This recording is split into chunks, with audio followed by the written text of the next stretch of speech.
Kaget, lagu Rungkat sering dinyanyikan.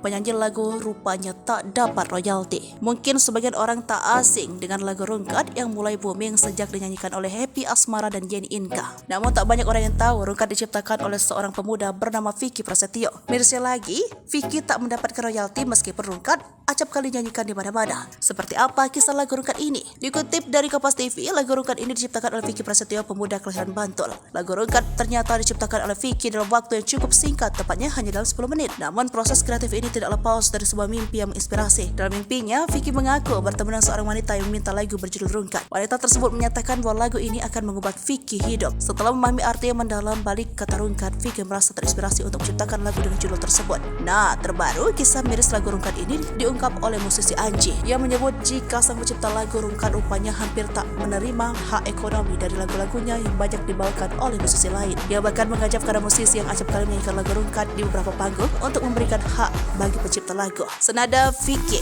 Prasetyo pun nampak mengeluhkan hal yang sama. Ia mengutarakan hal itu dalam balasan komentar. Awalnya ada seorang perempuan yang mengomentari postingan tersebut. Perempuan tersebut nampaknya seorang penyanyi kafe yang sering menyanyikan lagu Rungkat. Vicky Prasetyo pun membalas komentar tersebut dengan ramah. Ia tidak terlalu mempermasalahkan penyanyi kafe lantaran ia juga berangkat dari posisi yang sama. Hanya saja ia mengeluhkan jika dinyanyikan oleh musisi yang memiliki rate bayaran 100 juta lebih.